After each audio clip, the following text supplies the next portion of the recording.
Bonjour et bienvenue sur la chaîne du chasseur d'étoiles de midi, chaîne de réflexion et d'humour sur les 12 coups de midi. Jean-Luc Reichmann, toujours aussi élégant. Je rigole. Une jolie fille était dans le public, le maître de midi était plein de thunes au coup d'envoi la première question. À quel club appartiennent les 14 joueurs les mieux payés de Ligue 1? Bien sûr, c'était au PSG. Ensuite, elle est arrivée, c'était Laetitia qui était venue avec sa maman et son tonton. Alors, la question, quel objet le plus sale dans une chambre d'hôtel? C'était le sèche-cheveux. Ensuite, vous aviez Louis-Paul, qui était venu avec Mathias, un ami. Alors, quelle tendance ont les personnes qui n'ont pas une belle écriture? Eh bien, ils ont un QI plus élevé. Eh ben, c'est vrai que j'écris super mal. Après, vous aviez Ronnie, qui était venu avec Eric, son papa, et sa famille. Alors, que reprochent 21% des enfants à leurs parents dans la 8e édition de l'étude Heaven? Eh bien, c'était d'être trop sur les portables. Ensuite, comment s'appelle la basilique de Marseille qu'on surnomme la bonne merde, que bien sûr, hein, c'était Notre-Dame de la Garde. Après, Laetitia a fait un beau cadeau à Jean-Luc Reichmann, donc voilà, un sac patchwork et un sac pour mettre son casque de moto. Ensuite, alors le 14 juillet, qu'a proposé la ville de Nîmes à la plage de Traditionnel, le feu d'artifice, c'était un spectacle de drone. Oh, qu'est-ce que c'était drone? Où Jacques Birkin a fait dessiner le croquis de son sac mythique. Eh bien, c'était sur un sac à vomi. Et Louis-Paul le savait. Pour Rosny en 1945, qu'est-ce que le capitaine d'un sous-marin allemand aurait dû éviter de faire pour ne pas le couler? Eh bien, c'était d'aller aux toilettes. Sur cette mauvaise réponse, Rosny est passé au rouge. Qui dit rouge dit duel. Il a pris Laetitia en duel qui est tombé sur une question pas évidente. En 1964, quelle œuvre signée Robert Stevenson permet au studio Disney de connaître un nouveau succès? Elle est partie sur le livre de la jungle. Ils ont posé la question à Emilien. Emilien aurait dit, peut-être qu'il y a un homonyme. Alors moi, j'aurais penché sur Mary Poppins et c'était Mary Poppins. Ensuite, Ronnie Emilien et Louis-Paul se sont retrouvés pour le coup par coup qui porte un prénom commençant par Mar. La mauvaise réponse est Ronnie qui l'a donné. Ensuite, qu'est-ce qu'il y a eu comme question? Quel pays est traversé par la cordillère des Andes? La mauvaise réponse était le Paraguay, donc là c'est Louis-Paul qui s'est planté.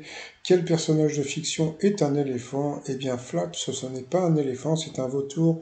Sur cette mauvaise réponse, Louis-Paul est passé au rouge, qui dit rouge dit duel. Il a pris Ronnie en duel, qui est tombé sur une question pas évidente.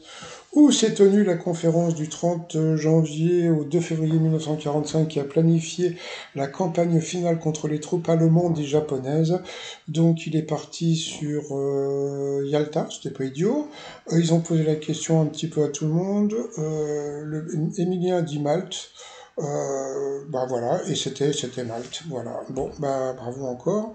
Donc, et puis après, qu'est-ce qu'ils ont fait? Ils ont envoyé la pub. Donc nous, on revient après la pub. Allez, alors comme c'est la publicité, les t-shirts apiculteurs, voilà, on récolte ce que l'on sème, et puis la terre, je l'aime et je la bourre. Il faut comprendre sur le site trosmignon.com, et nous on revient après donc la publicité. Allez, coup fatal. Donc le maître de midi a demandé à Emilien s'il savait qui était dans l'étoile mystérieuse. Il a dit que non, mais que il était aidé. Alors va-t-il venir sur ma chaîne pour tricher, hein? Alors, dans quelle sorte d'animaux sont les mandrilles et les gibbons des Saint-Singes? De quelle couleur sont les cheveux d'Elsa dans La Reine des Neiges blanc? Quel pays européen Ever Rothschild a-t-il dirigé d'une main de fer pendant 43 ans? C'était l'Albanie, il le savait. Qui interprète le docteur Peter Van Kam dans le film SOS Médecin, Fantôme, SOS Médecin, n'importe quoi, Fantôme de 1984, c'était Bill Murray, vous voyez, donc là c'est la question piège pour le candidat qui connaît pas puisqu'il n'était pas né. Voilà, ensuite, toujours pour lui, porter un sac en diagonale de l'épaule à la hanche et le porter en Amazon, en bandoulière. Ça va, on peut rigoler un peu. Dans les années 70, quel écrivain a publié l'histoire de Jonathan Livingston le Goéland, la crise de rire? Cette question, je ne sais pas si vous vous rappelez, a déjà été posée au moins 3 fois, puisque ça fait déjà 3 fois que je vous dis d'aller écouter la chanson de Jonathan Livingston le Goéland de, je ne sais même plus comment il s'appelle, Vous pouvez le trouver sur YouTube et c'est vraiment très joli. Ensuite, quelle petite île se situe en face de Roscoff? Bah, il savait pas. Comment se prénomme la princesse du dessin animé de Pixar Rebelle? C'était Mérida. Qui chante Superstar sur son album Cœur Parapluie? Il a dit Cœur de Pirate, c'était pas ça non plus. Quel sportif s'affronte lors d'un PGA Tour? Le golf, il ne savait pas non plus. De quel mot perpète est-il abréviation? Donc perpétuité. Pour le maître de midi, qui est secrétaire général de l'ONU depuis le 1er janvier 2017? C'était Guterres, le portugais. Ensuite, de 90 à 96, qui présentait Vidéogag avec Bernard Montiel encore.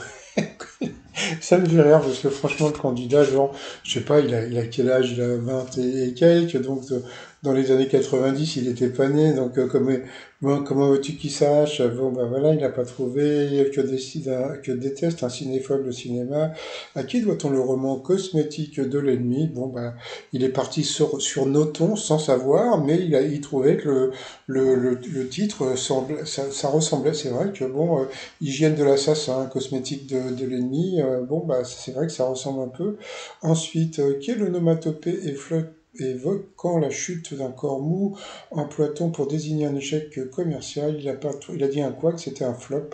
Voilà, donc bah, il a fait flop à la fin. Donc bon, bah, Emilien est toujours maître de midi, mais bon, comme si vous avez vu ma vidéo de ce matin, pour l'instant, il n'y a plus de suspense pendant un certain temps.